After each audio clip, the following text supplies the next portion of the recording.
Assalamualaikum warahmatullahi wabarakatuh. Nama saya Usama Al-Farizi dari absen 33 kelas 11 IPA 5. Saya dari kelompok 4 sebagai ketua. Halo teman-teman sekalian, saya Emir Fazli Hadi Pragmawan dari kelas 12 IPA 5, absen 12 dan dari kelompok 4. Hari ini saya dan teman-teman saya akan melakukan percobaan self volta. Halo teman-teman sekalian, perkenalkan nama saya Raihan Habib Mujahid dari kelas 12 IPA 5, absen 28. Perkenalkan, nama saya Faiza Kansa, nomor absen 13 dari kelompok 4. Saya Zahran Nabi Farezi dari kelas 12 IPA 5, absen 35. Kami dari kelompok 4 rencananya akan melakukan pengujian bagaimana pembuktian self volta, apakah adanya reaksi spontan atau tidaknya. Mari kita tonton ke depannya.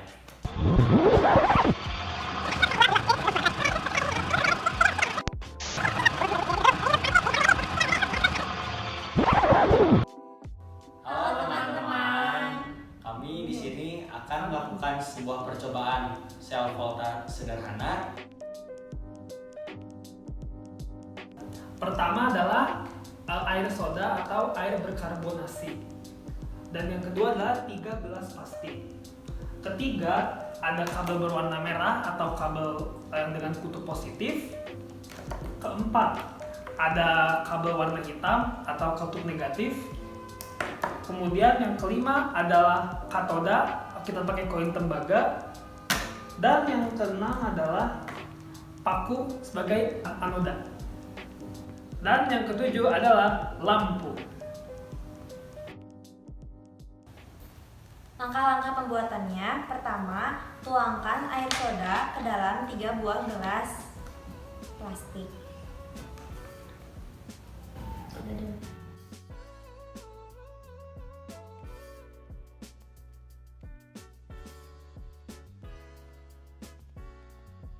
Lalu tahap selanjutnya, pasangkan capit merah kepada koin tembaga.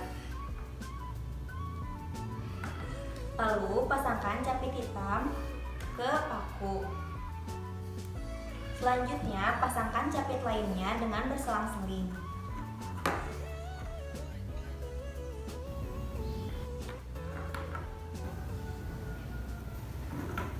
Lalu selanjutnya, masukkan capit yang berwarna merah ke dalam gelas yang sebelah kanan. Lalu masukkan capit berwarna hitam ke dalam gelas yang sebelah kiri. Selanjutnya, capit yang lainnya masukkan ke dalam gelas secara berselang-seling.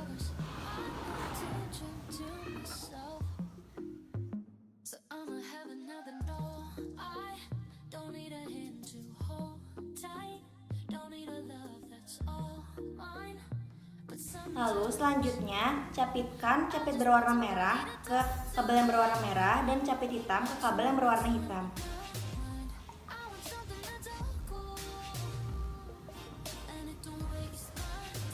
Lalu lampu bisa menyala.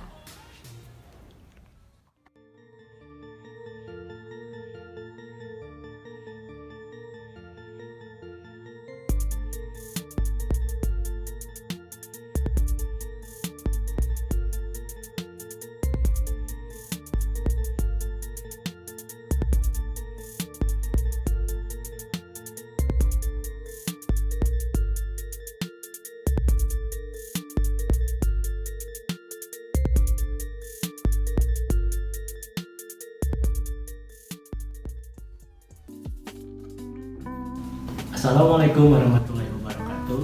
Nah, saya ada Usama dan teman saya Zahran akan menjelaskan apa itu sel volta dan pengaplikasiannya pada kehidupan sehari-hari. Sel volta atau sel galvanik adalah suatu sel elektrokimia yang menghasilkan arus listrik dari suatu reaksi redoks yang spontan.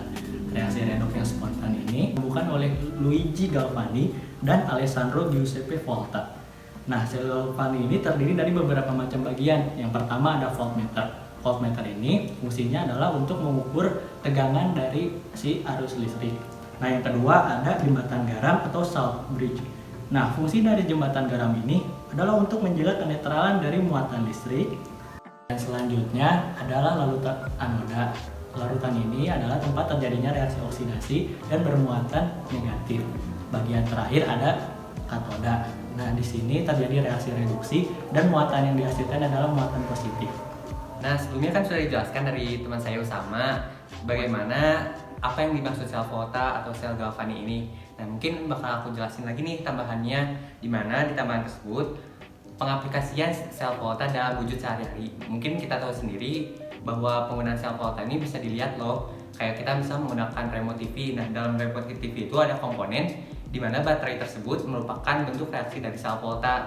Selain itu juga ketika kita menggunakan kendaraan sehari-hari seperti motor maupun mobil, itu juga menggunakan reaksi sel volta di mana dalam aki tersebut terdapat reaksi sel voltanya. Nah, pada umumnya aki yang kita temui itu biasanya memiliki volt sebesar 6 volt untuk aki motor dan juga 12 volt buat aki mobil.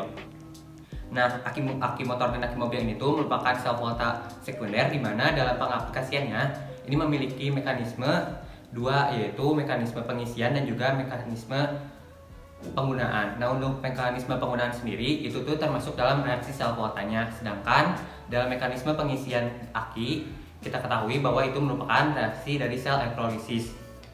Nah, sel aki juga disebut sebagai sel penyimpan karena dapat menyimpan energi listrik yang dapat digunakan secara terus-menerus dan secara berkala. Nah, untuk anodanya sendiri biasanya terbuat dari timbal atau yang bisa kita sebut dengan Pb. Dan katodanya sendiri terbuat dari logam timbal yang dilapisi oleh PbO2. Nah, untuk reaksinya sendiri, anoda itu biasanya kita temui dengan Pb plus SO4 2- menjadi PbSO4 plus 2 elektron. Nah, untuk katodanya sendiri, PbO2 tambah SO4 2- tambah 4H plus tambah 2 elektron menjadi PbSO4 tambah 2H2O. Nah, untuk reaksi totalnya sendiri, Pb tambah PO2 tambah 4H plus tambah 2SO4 2- menjadi 2 PbSO4 plus dan 2H2O. Nah, mungkin kalau dari aki segitu, tapi kita juga tahu sendiri bahwa penggunaan baterai pun melibatkan sel volta. Nah, baterai ini tuh termasuk dari bentuk sel volta primer, di mana bentuk sel volta primer itu biasanya bersifat kering. Nah, untuk penggunaan sel volta primer ini sendiri tidak bisa digunakan secara terus-menerus karena hanya digunakan sekali atau hanya bisa digunakan ketika ada daya dari baterai tersebut. Nah, untuk baterai sendiri disusun oleh seng sebagai anoda dan grafit sebagai elektrolit atau yang biasa kita sebut MnO2, NH4Cl dan air yang bertindak sebagai katoda. Nah, mungkin banyak juga nih yang orang lain tahu tentang apa pengaplikasian dari sel volta. Nah, mungkin yang bisa aku jelaskan dan juga Usama yang dijelaskan segitu aja teman-teman. Ya teman-teman, tadi bisa dilihat hasil percobaan kita semua, terbukti bahwa lampu bisa menyala dengan adanya reaksi redoks. Jadi kesimpulannya, asam yang ada dalam minuman Coca-Cola membentuk reaksi kimia dengan koin dan paku. Koin sebagai tembaga yang dimasukkan ke dalam minuman berkarbonasi bersifat katoda atau kutub positif. Sedangkan paku dimasukkan ke dalam minuman berkarbonasi bersifat anoda atau kutub negatif, sehingga terjadi reaksi redok yang spontan. Dan bila elektron mengalir dari satu bahan ke bahan yang lainnya, maka energi dilepaskan, lalu minuman berkarbonasi akan mengalami ionisasi, sehingga menyebabkan adanya arus listrik yang membuat lampu menyala. Ya, mungkin segitu aja yang dapat kami sampaikan. Sekali lagi mohon maaf bila ada kesalahan dalam tutur kata atau perbuatan. Terima kasih yang udah nonton sampai beres. Wabillahi taufiq wal hidayah. Wassalamualaikum warahmatullahi wabarakatuh.